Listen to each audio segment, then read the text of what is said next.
This Choircast podcast is brought to you by The Collective. At The Collective, we believe that justice isn't optional, it's actually sacred. That's why we're building a growing library of progressive resources, connecting you with queer and black-owned businesses, linking to books that challenge the status quo, and delivering content that empowers you to resist fascism with clarity and compassion. So join the movement. Support the mission. Visit The Collective, that's QUOLLECTIVE.com, The Collective, to learn more and get involved. Forget what they told you in Sunday school. God's not mad at you. You don't have to make America great again. And your spirituality doesn't have to look anything like theirs. Welcome to Evangelicalish with Paul and Ashley. We're untangling and unlearning what harms, reclaiming what heals, and searching for a new kind of 21st century spirituality. All right. Happy Sunday morning. Sunday afternoon, actually. Oh, that's right. Oh, we've got a rare Sunday afternoon live stream today. Which I'm kind of loving because for the first time since we've been doing this on Sunday, I was like not, running into my home office, spilling coffee everywhere to get on camera on time. So yeah, it's kind of nice. And trying to figure out how to fake the look when I know. just rolled out of bed. So, but isn't it nice?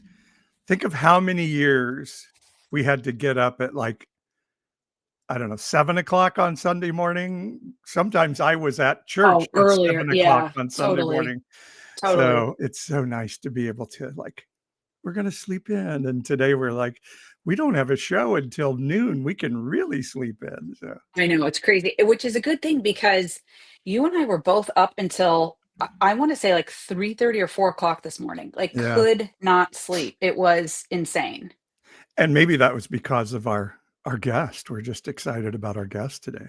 That has a lot to do with it. I would say 1, 2, I'm anxious because right after this, I got to jump in the car, drive to a board meeting.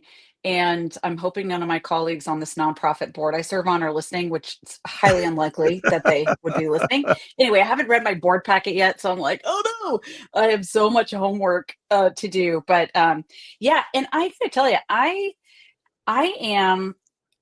think we've been doing this show together since when? Just since the summer, right? Right. But obviously been listening for a long time to this show. And I almost cannot believe that we have Dan McClellan on with us today.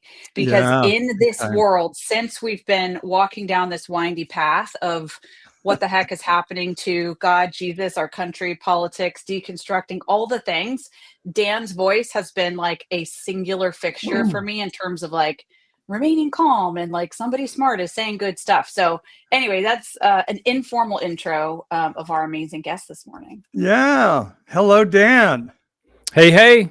Thank you so much for having me on. What's the fit this morning? Oh, I've got Wolverine. All right. Yes, please. Based on a Jim Lee panel from his X-Men #1. Nice. Cartoon comic. So Dan is an American public scholar and Bible studies academic specializing in ancient Israelite religion and the conceptualization of deity with degrees from BYU, Oxford, and Exeter University. Just from a couple of places. Minor institutions, whatever. And Trinity Western. Degrees. And Trinity Western. Another one. Yep. Another credential smacked onto the table right there. Yeah. Well, and then a massage therapy degree from the Utah College of Massage Therapy. So that was my vocational degree that I was hoping would help me pay for the other ones, and it didn't. But you buried the lead. Perhaps that's important. As I'm literally standing today because I can't sit because my middle-aged body is so broken down from sitting all the time. And Dan is also the author of a book called The Bible Says So, What We Get Right and Wrong About Scripture's Most Controversial Issues. And that is a book we need today so much. Whoops, what did I do here? I want to show people what you do, Dan, I guess, to get started. So Dan, also, how many followers do you have now? I have almost 1 million on TikTok. There are almost 300,000 on Instagram. almost 200,000 subscribers on YouTube. So there are a handful of them. I'm sure there's overlap among those 3 different groups, but a few. but And, yeah. and a podcast, Data Over Dogma. Is that right? The Data Over Dogma podcast. Yeah, we release usually about hour-long episodes every week, every Monday morning. So the one that we have coming out tomorrow features an interview with Hugo Mendez, who's a wonderful New Testament scholar who just published a book recently called The Gospel of John, A New History. So we're talking about composition of the Gospel of John and all that kind of stuff in that interview. So yeah, we have a lot of fun. Very good. So much of our audience may know who you are and what you do, but some may not. So let's give people a little taste of what you do. Okay. Be interacting with a YouTuber named Dan McClellan. All right, let's see it. Dan supports a skeptical school of scholarship, and he often makes videos critiquing people with traditional Christian views. Well, I combat the spread of misinformation about the Bible and religion, and that includes dogmas that are not supported by the data. So if that means traditional Christian views, then maybe there's an issue with traditional Christian views. He's also a member of the Latter-day Saint Mormon Church. In light of the skeptical scholarship he supports, it's not entirely clear to what degree he does or doesn't agree with the teachings of his church. Because as I have repeatedly made clear, that's utterly irrelevant to the goals and the work of my channel. I am not here to talk about my own personal beliefs. I'm here to share the data and the scholarship. Even though he identifies himself as a scholar, he frequently doesn't display a scholarly demeanor. Instead of engaging with other viewpoints in a friendly or at least a dispassionate way, he regularly comes across as angry and dismissive of other people when interacting with their views. Uh-oh, is that the sound of the tone police coming to stand in for an actual argument? And he sometimes just heaps abuse on them. You need to grow the hell up and do So that's what Dan do. Listen, Dan, if you are if your voice is considered angry, then we have a very low bar, or that Yeah. neither Paul nor I would be able to get under that bar, because like you're pretty calm in the stuff you do. Yeah, I've found I feel like I'm doing something right if all the criticisms of me are so transparently inaccurate. And like a lot of times I'll have people be like, "Oh, he's just promoting Mormonism," which is absolutely laughable. But if the best they can come up with is a straw man, then I'm not too worried about about criticism, because it's all going to be just misguided and fallacious. Yeah. I want to ask you about kind of how you got into this and that sort of thing, but just quick follow up there. Like, how does the LDS church interact with you? Like when you go to church on a Sunday morning, are people like rushing up to you to like get answers, or are they kind of shying away, or what is that interface like for you? Well, I was just half an hour ago. I was finishing up teaching the primary age children in my congregation, and I've been around these people we've lived in this house for more than 10 years. So most of them know me pretty well. Occasionally I'll get folks coming up to me saying, "Hey, I had a question about this, that, or the other." But I also live in a pretty conservative town, and so a lot of people are just happy to keep me at arm's length, and yeah, I don't have much trouble unless I'm on Twitter. The Mormons on Twitter are often some of the most, let's say, not very thoughtful or insightful Mormons around, and so that's where I get most of the abuse. But I've never had any kind of ecclesiastical discipline or anything like that threatened or directed my way. So so I do just fine. So fascinating. So tell us how you got into this world, of having such a presence on social media and feeling the need to push back on stuff you were hearing. Like, what's the backstory there? Well, I've been arguing about religion on the internet for almost 25 years, back in the days of chat rooms and blogs and things like that. And I've always had a concern for trying to correct misinformation. And as I went through an undergraduate degree and then 3 graduate degrees, it became clearer and clearer to me how much of a gulf separates the way that experts think about and talk about the Bible, and the way folks on the street or on the internet think and talk about the Bible. And I know so many people who have gone through graduate programs, who have become scholars, or who have gone on to other fields, but who have noticed that as well and wanted to know, how can we bridge this gap? How can we get the person on the street or in the pew to understand and think about the Bible in a way that's informed by the data, in a way that an expert would think and talk about the Bible? And it's problematic for so many reasons. And, you know, the 25-ish years that I spent arguing about the Bible on the internet was not very productive, because I was in places where people would have to come to me. They would have to seek out that particular channel and come see what was being said. And then during the pandemic, I noticed people sharing videos about the Bible and religion on TikTok and on Facebook and on on Twitter, on Facebook, on Instagram, coming from TikTok. And I thought TikTok was just for teenagers filming themselves dancing, or Koreans interrupting Republican presidential campaigns. And I was happy to let them have it, but I kind of wondered who is in charge over there when I started seeing people sharing videos about the Bible. So I went to check out what was going on, and I found a very robust discourse with a bunch of different communities engaged on TikTok. You had your deconstructionists, you had your apologists, you had your atheists, and your conspiracy theorists, and you had all different kinds of groups of people arguing. I didn't really see any credentialed experts. And I thought, here's another opportunity for me to try to kind of call balls and strikes and position myself as a bit of an umpire. And TikTok was the first place where the content was being pushed out to the people who were interested in that kind of content. And I think people who did not know such a thing as critical scholarship of the Bible existed got exposed to it and were like, hey, now, I like this. And so every day I get messages from people who are like, I never knew something like this existed. I'm so glad I discovered your channel, or I discovered a related channel and found you, and all this kind of stuff. So I think it was TikTok that really helped spread the word about this. And that's where I found you, for sure. Oh, yeah. Is it? Yeah.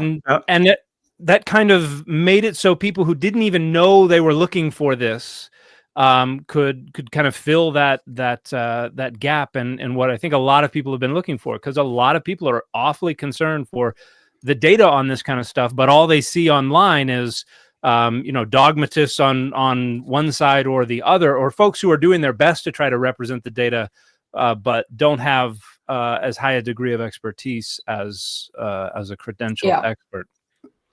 By the way, I just saw somebody in the comments who they have to leave. They can't be here because we have pronouns on the screen. I know, I saw that too. pronoun police. Yeah, in the house. Cancel culture in the house. Hey, okay, go ahead. Yeah. Well, I just a couple of follow-ups. So, I'm thinking back to my own experience growing up. I grew up Southern Baptist, and I grew up in, I think, a congregation that would have considered itself like pretty academic. Like all the people on the stage had their doctorates and this and that. But to your point, there, like, I cannot think of any time where there was ever interrogation or like deep, like understanding or pushing back or anything like that. It just wasn't modeled. And I think in the evangelical church, I mean, Southern Baptist can be kind of on the more academic side. And then, Paul and I went into the charismatic end of things, and it definitely was missing there too. So you are certainly filling a void. And, when I started getting into wanting to study the Bible for a living, I was just fascinated by it. I didn't grow up in any specific church. I grew up kind of a-religious, just with the kind of a marked absence of concern for religion. And I joined the LDS Church when I was 20 years old. And a year later, I was off serving a proselytizing mission. And I was just fascinated by it. And I didn't want to learn more so that I could reinforce my own dogmas. I wanted to learn more because I thought it was fascinating. And so there's an awful lot, even folks who might have doctorates or PhDs and things like that, frequently the concern is reinforcing the dogmas, the identity politics, their particular faith tradition. I'm just fascinated by how it all works on its own terms, and just want to be able to know more about that. And I found that it's so much more interesting and it's so much more fascinating when we allow these things to operate on their own terms, instead of just trying to reduce them to what we need them to be to serve our own interest. It becomes very flat, very boring when that's what folks are concerned about. And growing up evangelical and being somebody very fascinated with the Bible as a very young kid, I would read along. I remember the first time I read, Moses and his family are traveling back to Egypt from the desert, and all of a sudden it's God decided to kill Moses. Yeah. It's like, what the hell? I mean, there's so many moments like that are just crazy. Now, I want to play a clip. And we have to acknowledge, I pulled this clip a while back. Since then, life has happened, and we've had this tragic shooting of Charlie Kirk. I'm going to show a video of you critiquing Charlie Kirk, but I don't know how. Let's address that, I guess. Like, it's just, I mean, it's horrible where we are as a country. Well, yeah, it's terrifying for one, and it's tragic and such a despicable act. I was actually out on the golf course when this happened. Someone texted me and they were like, "Are you there?" And I was like, Wow. I didn't even know that was the day. I knew he was coming to Utah Valley University. That's right. He was in Utah. In Orem, Utah. It was about 45 minutes south of where I live. And I didn't know that was the day he was going to be there. And I got a friend texted me and I was like, holy crap, this is horrifying. And immediately went to social media to see what the discussion was like, and was like, this is a tragic and a despicable act, and the response from the different sides on social media was just bizarre. But nobody wants to live in a world where anyone, irrespective of their views, can just be murdered in broad daylight when they're speaking. And so it was a despicable act, and it's not the kind of country we should be living in, irrespective of who Charlie Kirk was, right, or what his beliefs were. Well, so, and I abhor gun violence. People in Charlie Kirk's sphere don't abhor it as much as I do. That doesn't mean he deserved to die, but it also doesn't mean he's now Martin Luther King Jr. either. So this video, I think, is important because this happens to be a verse that's important to Ashley and I in our household. So let me just run it real quick, and then we'll talk on the other side. Okay. Charlie Kirk was stunned when this liberal made the most outrageous claim about Christianity. All right, let's see it. I'm particularly concerned about your brand of Christianity. As a Christian myself, Christian nationalism I do not agree with at all. I think it's antithetical to the values of the early church. And I think, how do you reconcile marrying politics and power? There's a lot there. I've never described myself as a Christian nationalist, so I'm a Christian and a nationalist. So launching into a Christian nationalist screed after saying you're not a Christian nationalist, you're just a Christian and a nationalist, is not very convincing. It just shows you're a Christian nationalist who, for whatever reason, doesn't like the label Christian nationalist. And then right there, that and nationalist, where in the scriptures does a Christian... Well, thank you. Jeremiah 29:7, demand the welfare of the nation that you are in, because your welfare is tied to your nation's welfare. So that is absolutely not what Jeremiah 29:7 says. And this is an awful argument, because Jeremiah 29:7 is addressing a specific set of circumstances and is not generalizable to any peoples in any nation in any circumstance. This is about the exilees in Babylon. But seek the welfare of the city where I have sent you into exile. Seek is the verbal root darash. It does not mean demand. Welfare is the noun shalom, or peace. Ir means city. It does not mean nation. Where I have sent you into exile. That's the verbal root galah, which usually means to uncover, but can also mean to send into exile. And here it is in the causative stem, the hifil stem. I have caused you to be sent into exile. And pray to the Lord on its behalf, for in its welfare or peace, shalom, you will find your welfare or peace, shalom. So in other words, this is telling the Judean exilees, you're not going to find your peace in an immediate return to Jerusalem. That's not going to happen. Get comfy in Babylon. This is not generalizable to all peoples in all nations, in all circumstances, in all times. And it does not say to demand. It does not say to grab the levers of power. It says to seek the peace of the city of Babylon because you're going to be there for a. So I love that. I don't know these verb tenses and all that. I know that, and so I love how you break those things down. Yeah, it's I think it's I have not no, that's not true. I've heard people appeal to that passage in the past, but this was the most kind of explicit and forceful appeal to that passage. But it has to be massaged away to make it sound like it's more relevant to the argument than it really is. It's really an abuse of of the Bible of our Jewish friends. To me, it's taking their scripture and abusing it. What that verse meant to Ashley and me was, okay, if you're in an evil city, as our lineage of church would have said, oh, that world is evil out there. Yeah, we're still supposed to care about its welfare. And like you said, not 7 mountains take charge of it, but serve for its welfare, because in its welfare, we have welfare, right? Yeah.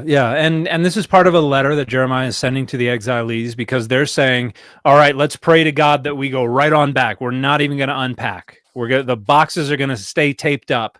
And Jeremiah says, oh, no. You are going to be there for a while. And so get comfy and, turn around and look at where you are and be concerned for the peace, the tranquility of that city, because that's where you're going to be for at least a generation, couple generations. Yeah. We talked last week on our show about the teen mania movement, and there's a documentary out on it, Shiny Happy People. We talked about it last week. And yeah, Paul and I were just kind of observing, like, we were generally in that world, but we're unaware of that particular youth movement. But it reminds me, like, so many of, like, honestly, I have been in so many places where what Charlie Kirk was just saying, Jeremiah 29:7 means this. I've heard that 100 times. Okay. And in church settings. And it's just a reminder that, like, so many things are just told to you. And it's like, you just kind of mentally know, okay, this is the handle for this suitcase. Here's how I carry that, and you just incorporate all these things. And, by the time, if you've been in a certain church environment, like even by junior high, you just know to recite these things like this. And it's just sort of talking point.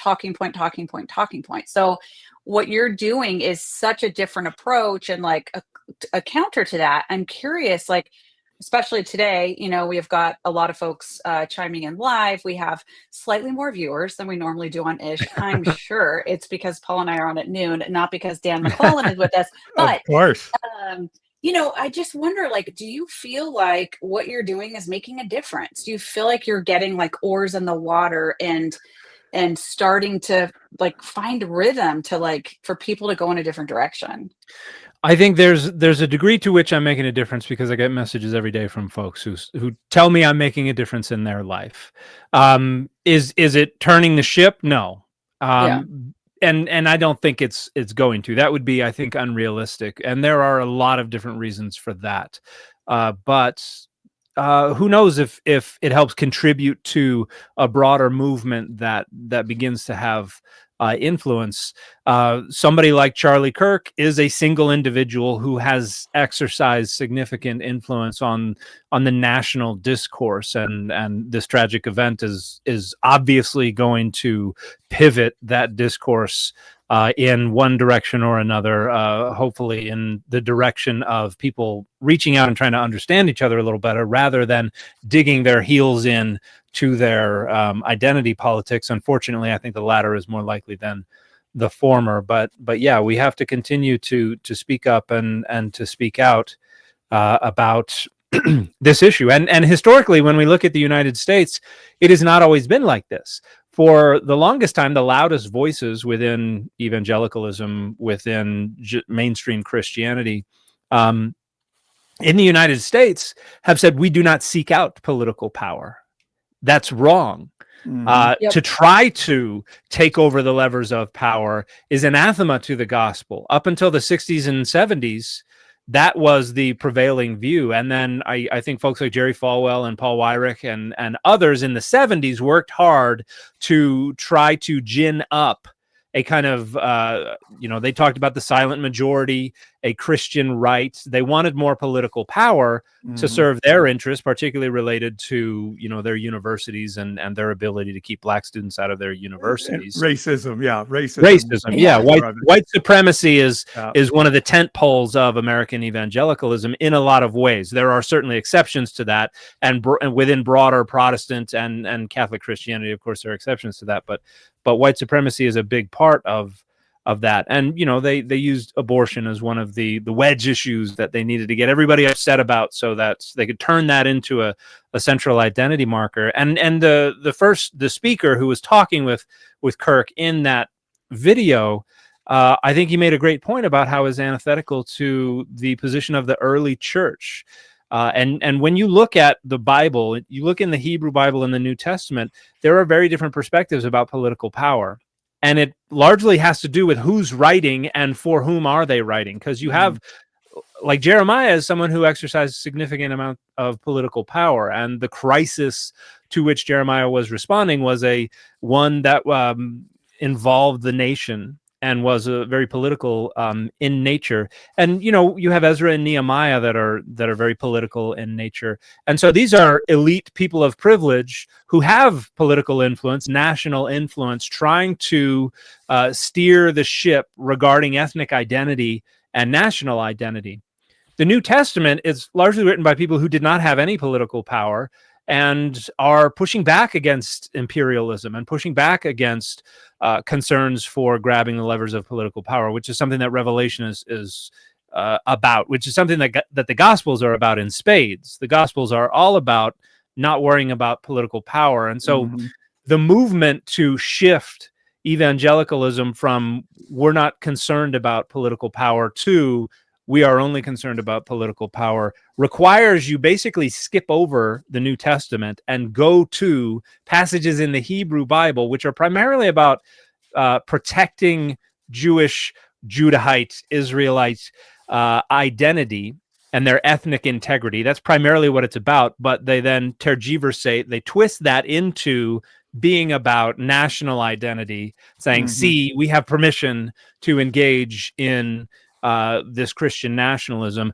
No, we don't care what Jesus had to say. We don't care about the Sermon on the Mount. We don't care about any of that stuff because Nehemiah said you've got to, Ezra and Nehemiah said you've got to divorce your non-Israelite wives. You got to kick them out. We got to build the wall. All that kind of stuff, which is also an argument. Can I ask you a question about that? Like, how? Sorry, I ramble just as a warning. I love it. It's great stuff. But how do we use Hebrew scripture? I would just love your perspective on this. What Christians call the Old Testament. I just posted a verse from Jeremiah yesterday, from Jeremiah 5. The prophets prophesy falsely. The leaders lead out of the prophets' words, and my people like it that way. And I feel like Jeremiah was speaking to really an historical human condition that's very much where we are today, that we're like, God loves us. Nothing bad can ever happen to us. We're God's favorite people. And Jeremiah was saying, no, we don't care about the poor and the marginalized anymore, the foreigner. So we're in deep shit. And, to me, that's portable to say we're in a situation very much like that. Maybe we should listen to what Jeremiah said and what the outcome of that situation was. How do we port that to today?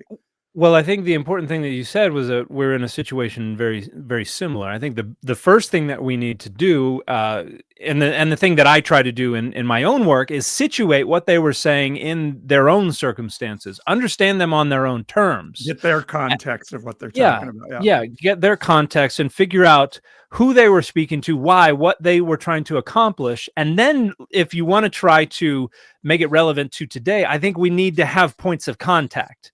I think we need to be able to say, okay, this circumstance is related. And if they're entirely unrelated, and you have to try to generalize some kind of principle from this very specific thing so that you can then pick it up and take it all the way over here to this other thing and say, well, we're going to apply the same thing to this unrelated set of circumstances. I think that can be wildly problematic. And in no small part because you're probably going to be able to find something that directly contradicts your generalized principle elsewhere in the Bible.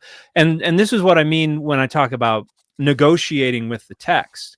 If we think it's all going to be relevant to us, we're going to read it through lenses that are informed by our experiences. And so we're going to be imposing those kinds of unifying frameworks and those kinds of altering frameworks so that everything we read means something to us. And we're creating that meaning. And so in the end, usually it's just taking, I compare the Bible to a toy box full of Lego bricks.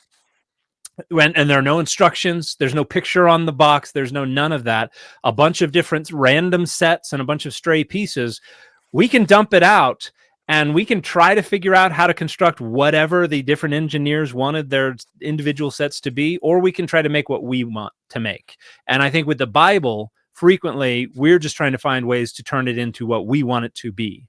And if we're predisposed to a Christian nationalist perspective, we're going to try to take those Lego bricks and construct a Christian nationalist picture. And then if we are successful at it, and you're probably going to be able to get something that looks pretty close to it, you're going to say, ha, it was there all along. It's what was intended. It was God's will. It's inspired. It's inerrant. It's univocal. It's historical. And then you can use the same pieces and construct an anti-Christian nationalist image and say the same thing. I was there all along. This is God's will. This is inspired. This is inerrant, univocal, and historical. And so really we're just using the Bible to construct something that we want. And that's how we negotiate with the text. We decide what verses matter, what verses don't matter, how we're going to interpret the verses that matter, how we're going to reinterpret or just ignore the verses that don't matter. And folks who are so dug into very binary kind of zero-sum game approaches, which is what Christian nationalism frequently is, I think are the ones who are least likely to think critically about what they're doing and least likely to question their own motivations and their own perspectives. Dunning-Kruger effect, right? Like that's a big part of it. Yeah. And this is something I did real quick before. This is something that I've noticed that has actually bubbled to the surface a lot more in this Charlie Kirk circumstance than a lot of other. I'm beginning to see people realizing how selective their exposure to the rhetoric of Kirk and others is on both sides of the aisle. Because, and I think somebody posted about somebody they knew who was like, Charlie Kirk is a family man, always talking about how to be a better father and all this. And people were like, well, he said that, Martin Luther King was not a hero and there should be no Martin Luther King Day and all this. And he said that, if I see a black pilot when I'm getting on a plane, I'm worried that he better be qualified. And he said this, that, and the other person is like, I've never seen that. And then the first person is like, well, I've never seen Charlie Kirk talking about being a good family man. Yeah. And so nobody has the full picture of any circumstance. And when our exposure to the world is curated by social media algorithms, which are overwhelmingly going to feed us whatever keeps us coming back, we are getting very, very distorted pictures of what's going on. And if you are, if you're predisposed to a right-wing perspective, everything that you see is going to be confirming your perspective. If you're predisposed to a progressive perspective, it's all going to be confirming your perspective. And I think that is coming more to the surface now in this debate back and forth. And hopefully that motivates people to sit down and be like, hey, wait a minute, I might not have the whole picture. I might be misunderstanding and misrepresenting people on the other side of this. Well, if I can jump in before Ashley does too, it was intentional from Charlie Kirk and his people, because like, I love how he got used by a Cambridge female debater who really knew how to debate. But you see all of his clips and he's like, Charlie Kirk uses, Cambridge student. Yeah. So I mean, just because of the spin. Yeah. Yeah. And we all have, most of us have probably family members or close friends or people in our neighborhood who, their only exposure is Fox News or, Facebook or something like that. And they're like, well, they've been doing this. And it's like, what planet are you living on that's all you're aware of? But the same is true of folks on that I would consider on my side of the aisle. We frequently have not been exposed to everything as well. So I think that feature of our identity politics and human intuition is making it harder for us to actually overcome a lot of this divisiveness. And I'm sorry, and I've been delaying for way too long. What were you going to say, Ashley? I mean, I have like 5 trails I now want to follow based on everything you guys have just said, but kind of trying to keep it organized a bit.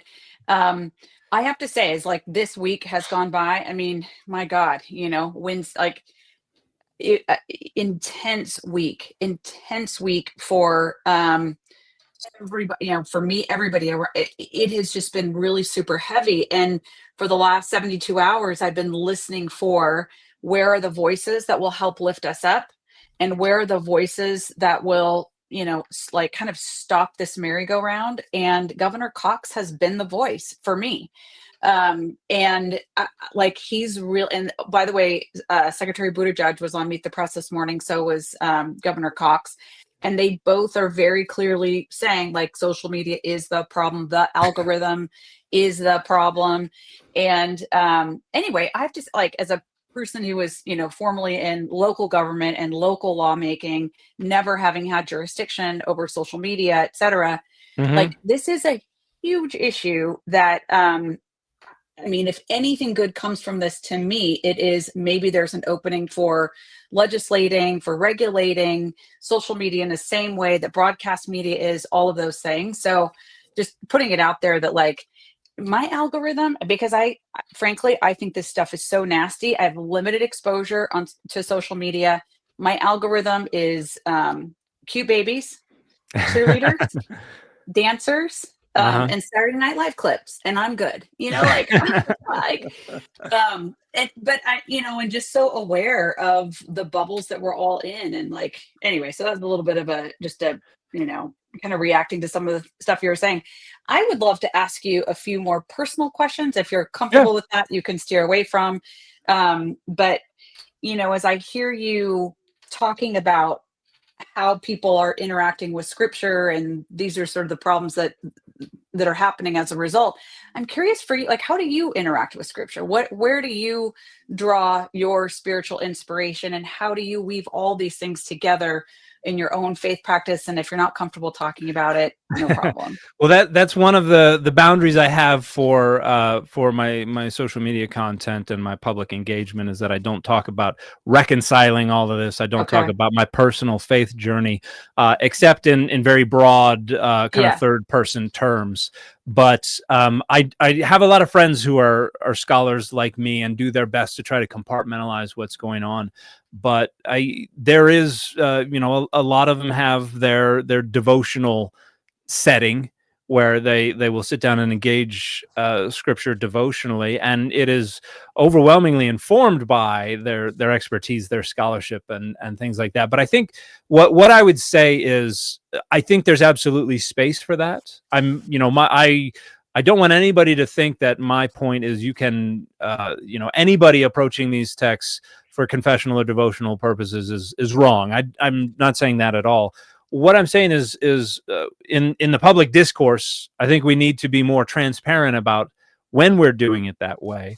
And for someone who's trying to approach these texts theologically, I think if you can start from that foundation of let's get them appropriately set in their time, their place, their circumstances. Let's understand them on their own terms, and then let's use that as a foundation for building towards ourselves. I think that's probably the most going to be the most helpful. But at the same time, recognizing that these texts are not necessarily authoritative in their own right frees them up to be, the choose your own adventure that we want. And I say that, I frequently say that, and it's kind of pejorative when I say it, but at the same time, I mean, that's what all literature and media really is. It's the set of Legos and let's go build something with it. And I think as long as you're being mindful about what your goals are, and as long as you're transparent about those goals, and this is and you're trying to advance things, and you're trying to be constructive and productive, and you're aware of the potential for harm and stuff like that, I say have at it. Do what feels good, as long as you're taking those Lego bricks and constructing something that is productive and helpful, and is not intentionally trying to. The one thing I usually talk about how a lot of people are using the Bible to try to structure power and values and boundaries. And if you're doing that in ways that hurt, marginalize, minoritize, oppress, subordinate already vulnerable groups, then I think you're definitely doing something wrong. Yeah. But if you're keeping that in mind, my very unscholarly way of saying it is like, use whatever Bible you have for whatever path you have to get connected to whatever spirituality you have. But once it starts to interact with other people and society, and like you say, the marginalized and such, now it becomes something different. And we have to then, like you do, say, are you really supported in your spiritual theology to be able to do that? Yeah. I think a lot of I bring up rhetorical goals a lot. I think that's a phrase that that I have made a tiny bit more popular on social media. But I think people need to be more thoughtful, mindful, aware of their rhetorical goals, and be more honest about them as well.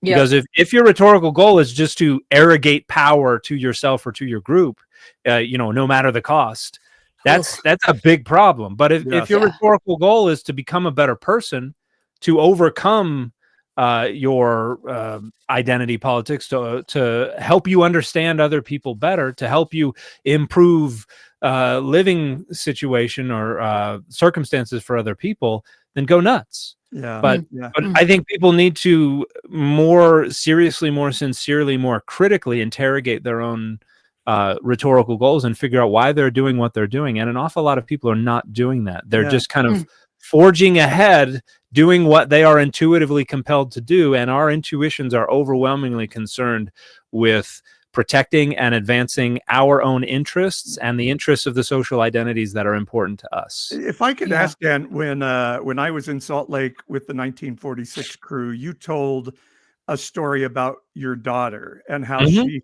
inspired this path for you. Can you share that with us? Yeah. My oldest daughter, who's 16 now, she was, I want to say 7 or 8, something like that. This was around the time that Trump was first running for the nomination or for president. But my daughter came up to me and she said, "Daddy, what sports are girls allowed to play?" And I froze for a second because, it's a pretty straightforward question, but it was a question that never would have entered my 8-year-old head because I was completely oblivious that anyone out there was prohibited from playing any sport because of their sex. And not only was she aware that as a girl, her access to resources and to even recreation was going to be limited, she had come to terms with it. And she just wanted to know where the boundaries were. And that just crushed me. That made me realize that I am not doing enough to try to change the world that my daughters are growing up in, so that I don't want her to be that cynical and that aware of misogyny at such a young age.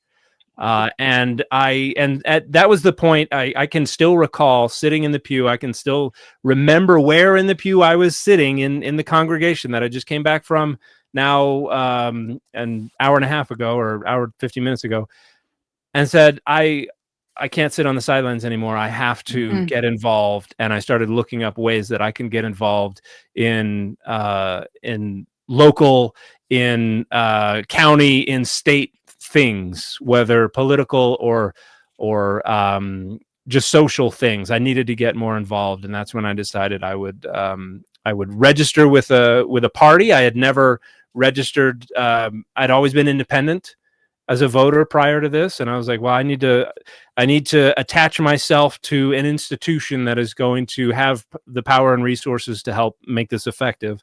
So that's when I registered as a Democrat, and I've always maintained I am not a Democrat. That's not a part of my identity. I happen to be registered with the Democratic Party for utilitarian purposes, but you know, a lot of people go rah rah, we're Democrats, and I don't care about that, because I think when the identity becomes more important than the rhetorical goals, the principles, then the identity can become whatever it needs to be to survive. And as long as that's the priority, you're going to follow along. And but yeah, I just realized I don't want to be responsible for raising up women in a society where and ever since, I've just become more and more incensed about how our society is structured, and that's the thing. That's the thing you can't unsee. Once you become aware of systemic power asymmetries, you can't unsee them. Right. But we spend so much time trying to avoid being aware of them. Right. And so when I would hear Charlie Kirk say to a young, I think it was a 14-year-old girl, you shouldn't go to college, or if you go, just go to find a husband. I just wanted to punch, you know, I'm sorry, I was going to say punch him in the face, which is a thing I say a lot, but it just made me so angry. And then he creates this self-misogyny into women, or, you know, his type of rhetoric. And it makes me angry. It's just so awful at how it impacts real human beings like your daughter. And I love that story. No, I'm wondering, Dan, just considering the way you're going upstream, you know, and like counterculture in so many different settings that you're in, do you worry about your safety ever? I don't need to, because my wife is more than worried enough for both of us. But I don't think I really put myself in too many of those types of situations. Although I have been told, as my presence on social media becomes larger, and I start doing more activities and things like that, I should probably start looking into security. Which is something I would never have imagined that I would ever need to do, but hopefully I engage honestly enough that the overwhelming majority of the folks out there who see me as an antagonist can recognize that I'm at least honest and trying to do this with a high degree of integrity and critical thought, but. Yeah, no, it's something I'm aware of, but I don't spend too much time worrying about. So, go ahead. I have one last question for me, and then Paul, you can wrap it up. And I know this time has just flown by. Whenever I watch you, and even just hearing you talk this morning, your reason is just like comes out of you, right? You're so balanced and reasoned. And I'm just wondering, do you ever like turn off the camera and like get up and like throw the chair and like shout? Like, what gets you rattled? I feel like you're pretty unflappable. So you're so skilled in navigating all, but like what actually would trigger you to be like, that's it, break the stick, I'm so tired of this? What would that be? There are an awful lot of clips that end up on the editing room floor, where I'm using colorful expletives, as I think they said in Star Trek 2. So but at the same time, I don't script anything. I kind of ponder what I'm going to say, and then I hit record, and it takes however many takes it takes to get me to get it out of my head in a coherent way. And so by the time I get to whatever gets published, frequently it has become so abstract, and it has been repeated so many times that there's no real room for that. Sometimes I will allow that to come through if I feel particularly strongly about something. But at the same time, I am keenly aware of the fact that when we engage folks over the internet like this, people are abstractions. We're not engaging them face to face. We're not getting immediate online feedback regarding how they're responding.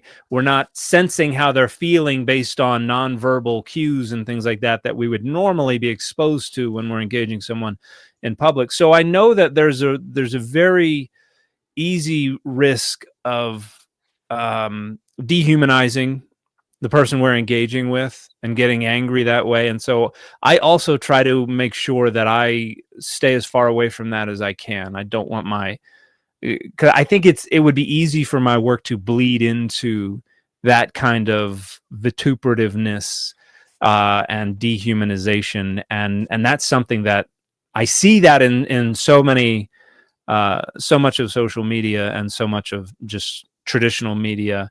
I want to stay as far away from that as possible. And so I am very, very selective about when I allow emotions to bubble to the surface. And I'm very, very selective about when I will use more rhetorical language. And so in the first clip that you shared from a Catholic apologist, and I forget the person's name, Aiken or something like that. Yeah, something like that. He says that he plays the clip of me saying, "You should grow the hell up." And that is supposed to be like representative of my attitude. Yeah. And that's in the overwhelming minority when it comes to how I speak. But that was a clip where I was talking about anti-LGBTQIA rhetoric that results in people being abused, being killed, taking their own lives. And I feel it's entirely appropriate to tell folks who are spreading homophobia without concern for the fallout, without concern for the fact that this leads to children taking their own life. Yeah. That's one of the circumstances where I will allow myself to say something more rhetorical like that. So I'm very careful about that kind of stuff. I have a lot of experience trying to remain calm in circumstances like that. I grew up in a family where arguing was how we communicated, and I have I will never be as angry at anyone as I have been at like my brother when I was in high school. So I have a lot of practice keeping my emotions under control. And so I do my best at that, but things are certainly coming to a head. Yeah, let me jump in just because I do want to get this last clip in. Okay. Because for one, it's about another issue that's big right now in Israel and Gaza, and this is from the voice of reason. I'm finding myself oddly feeling Marjorie Taylor Greene of all people. So yeah, let's listen to this and chat about it in the little time we have left. What have you as a congresswoman experienced kind of like behind the scenes? Like what is it about Israel in particular that gets our lawmakers to just be unwavering in their support and their willingness to shell out endless amounts of money to that country? I think that's a great question, and it's really difficult to understand. So I don't go on the AIPAC trips. I've never been on them.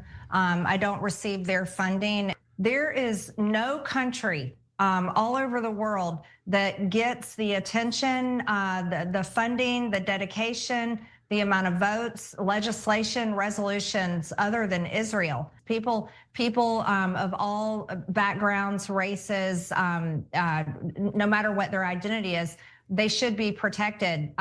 However, in our NDAA, there's a portion there where they're introducing more penalties for anti-Semitism when it comes to college campuses and protesting. I'm completely against that. There's Christians in America that really believe that verse in Genesis, bless those who bless you and curse those who curse you. And they believe that applies today to the secular government of Israel. I personally don't believe that, and I'm a Christian. I think that holds a lot of power over many of my colleagues and a certain percentage of Americans today.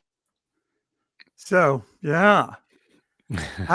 How about, first off, Marjorie being so clear in thought, but does Hebrew scripture command us to support the Israeli government of today?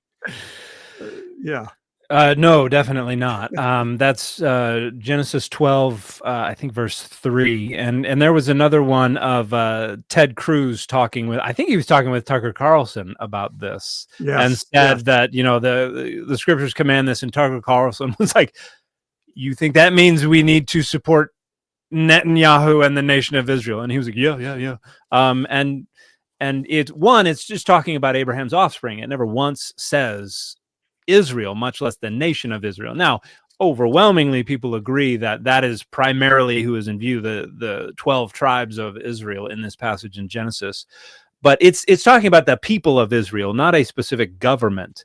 I know the overwhelming majority of the people I know who identify as part of the house of Israel, who are Jewish, don't like it when people conflate the nation of Israel today with Israel as a people. Mm-hmm. And so I think that it's just a terrible reading of Genesis 12. Now, I don't have confidence that Representative Greene is motivated by the purest of intentions and rhetorical goals when she denounces that reading of Genesis 12. I think it happens to overlap with what I think is a more reasoned reading, but I have doubts about the motivations that she has for denouncing Christian Zionism. This may be the analog clock is right. Yeah, it's right twice a day. Yeah. The digital clock doesn't work that way, but yeah, I mean, it's one of those verses. I've heard it so many times. Even Richard Nixon quoted it. We have to support Israel because of this verse, and it's just not saying that. It certainly isn't saying we have to support Israel's secular government no matter what at all. Yeah. And it's a weird kind of dedication to Christian nationalists who insist on Christian Zionism because the policies that they support here at home are so commonly the opposite of the policies that are supported. Like we're sending money to Israel to do a lot of the things that people refuse to allow money to be spent here in the United States on, like healthcare and like healthcare, abortion, things like that. I think it's a ridiculous ideology that drives people to support and excuse all kinds of ridiculous stuff. All right, I got to jump in, Dad, because we're out of time. Ashley has a hard stop here at the top of the hour. Okay. And gosh, we've got to have you back because it's so much happy fun to talk to you. And it's always been fun for me to be able to call you a friend. And so thank you for hanging out with us today. Well, I'll say the only reason why I'm okay with just doing the hard stop right here is because I'm jumping in the car to drive 4 hours to a meeting, and I will be listening to The Bible Says So on Audible. And so I'm just gonna hear, who Dan narrates the book. So I'm gonna have 5 hours of Dan today. So everyone can join me in downloading Audible. The Bible Says So. So tell the podcast again and where people find you. Yeah, so we have the Data Over Dogma podcast. Episodes come out every Monday, and then I'm on social media, all the main ones at McClellan, McClellan. That's a phonetic spelling of my last name that I used when I lived in South America. McClellan.org. I have online classes, including 2 parts of an Introduction to Biblical Hebrew class. And I'm also on Patreon, and I have a Discord there, so that I'm on almost every day. So if you want to interact more directly, you can get involved with the Patreon, and there are all kinds of other incentives for the different levels of subscription. But yeah, this is my full-time work now, so I'm gonna be around for for a while. Love it. Well, hey, Awesome. we got to see a lot of your followers that were new to the Evangelicalish podcast. We hope we see you all again. And yeah, thanks, Dan. It's been fun. We'll do it Thank again. you. Appreciate your time, Ashley and Paul. All right, take care, everybody. We'll see you next week. Bye, everybody.